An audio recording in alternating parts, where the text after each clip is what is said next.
রাজা ছবির এই সেটটার মূল্য পড়েছিল 10 লক্ষ টাকা। 10 লক্ষ টাকা দিয়ে একটা রাজপ্রাসাদ বানিয়েছিলেন মালেক আফসারি।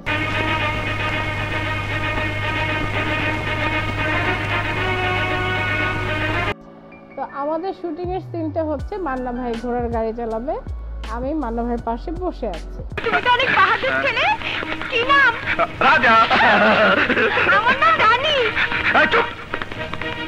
এখন কি প্রীতি আলাপের সময়? আসসালামু আলাইকুম, কেমন আছেন সবাই?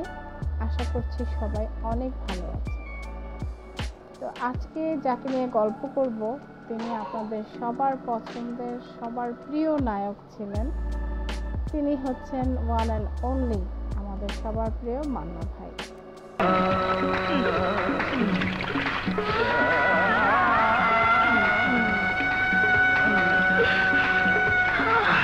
নায়ক মান্না ভাইয়ের সাথে আমি বেশ কিছু ছবিতে অভিনয় করার সুযোগ পেয়েছিলাম, আর ওনার সাথে কাজ করার সময় অনেক আনন্দর স্মৃতি আছে আমার ওনার সাথে।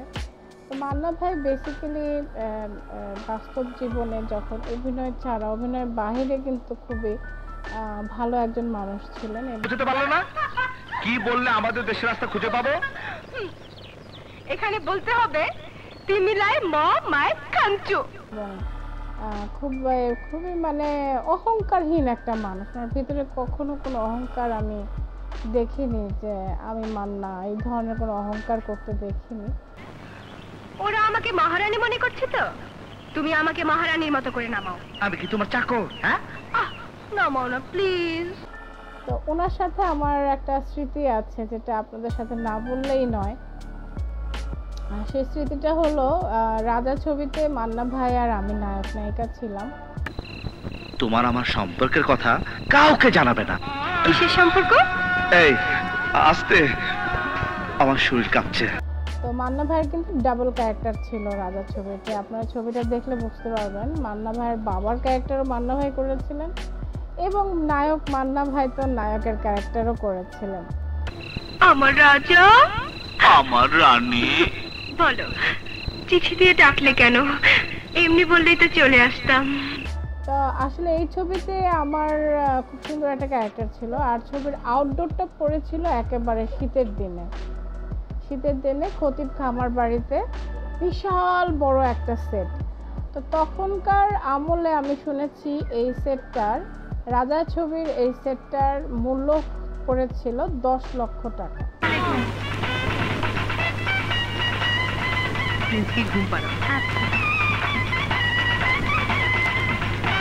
10 লক্ষ টাকা দিয়ে একটা রাজপ্রাসাদ বানিয়েছিলেন মালেক আফসারি স্যার। তো আসলে ওই টাইমে আমি দেখেছি যে আমাদের এই সেটটা দেখার জন্য অনেক মানুষ দূর দূরান্ত থেকে আসতেন, যে এখানে একটা সিনেমার সেট পড়েছে।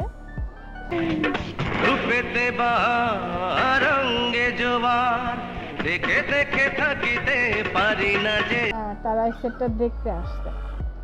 সেই রকমই একটা রাজপ্রাসাদ তৈরি হয়েছিল। তো সেখানে আমাদের প্রায় নিয়ার অ্যাবাউট মাসখানেক শুটিং করেছি আমরা। সেখানে থেকে অনেকে শুটিং করেছে, আমি অবশ্য আসা যাওয়া করে কাজ করতাম।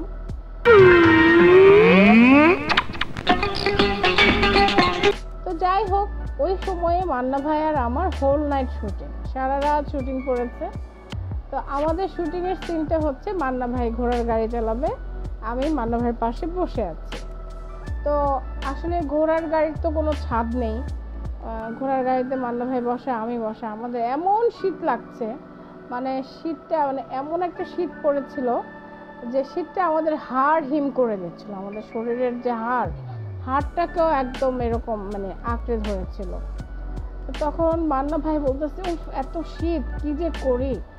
আর আমাদের শটও মানে খুব কখন হবে বলতে পারছি না, কারণ মালেক আফসারি স্যার তখন গাছপালা দিয়ে একটা কি জানি একটা শট উনি রেডি করছিলেন। তো তখন আমরা একটা চাদর এনে যে গায়ে দিয়ে পরবো সেই উপায়ও নেই, কারণ শটের জন্য আমাদের ওয়েট করতে হচ্ছে। এনি টাইম মালেক আফসারি স্যার বলতে পারেন যে ওকে টেক, যার জন্য আমরা অসহায়ের মতো মানে ঘোড়ার গাড়িতে বসা। আচ্ছা আচ্ছা, তুমি মনে করো আমার গায়ে ধরেছো, যাও পিছিয়ে যাও। মান্না ভাই বলতেছেন যে কি যে করি, এত শীত, ওরে বাবা এই ঠান্ডায় তো বরফ হয়ে গেলাম। তখন আমি মান্না ভাইকে বলছি যে ভাইয়া ভাইয়া আমার না একটা বুদ্ধি আছে। আমি কিন্তু এমনি বলছি, আমি কখনো ভাবতে পারিনি যে ভাইয়া কথাটা মানে আমার কথাটা বিশ্বাস করবে। আমি বললাম যে ভাইয়া গরম যাওয়ার একটা ওষুধ আছে আমার কাছে। তো ভাইয়া বলছে হ্যাঁ হ্যাঁ তাড়াতাড়ি বলো কিভাবে মানে শীতটা যাবে আমাদের, কিভাবে গরম লাগবে। আমি বললাম ভাইয়া আমি একটা জিনিস বানিয়ে খাই, সেটা হচ্ছে চানাচুরের সাথে বেশি করে সরষের তেল আর বেশি করে কাঁচামরিচ, মানে যতখানি চানাচুর তার একদম কাছাকাছি কাঁচামরিচ দিতে হবে, আর এটা সরষের তেল দিয়ে মাখতে হবে। তাহলে দেখবেন সাথে সাথে আপনার গরম লাগা শুরু করবে। তো মান্না ভাই আমার কথা শুনে বললেন বুদ্ধিটা তো ভালোই করছো, আচ্ছা দেখি তো। উনি আমার কথা শুনে সাথে সাথে চানাচুর সরষের তেল অর্ডার দিয়ে দিলেন প্রোডাকশন বয়কে ডেকে। আর আমি বললে তো আর আমার কথা প্রোডাকশন বয় শুনতো না, কারণ আমি তখন নতুন নায়িকা। কিন্তু মান্না ভাই তো তখন বিশাল একটা ব্যাপার স্যাপার। মান্না ভাই বলার সাথে সাথে একেবারে প্রোডাকশন বয় চানাচুর সরষের তেল কাঁচামরিচ এনে রেডি। তো মান্না ভাই বললেন যে এগুলো সব ভালো করে মেখে নিয়ে আয়, আর 2 চামচ আনবি। তো সাথে সাথে 2 চামচ দিয়ে একেবারে সরষের তেল দিয়ে চানাচুর মেখে কাঁচামরিচ দিয়ে ভালো করে মেখে নিয়ে আসলো।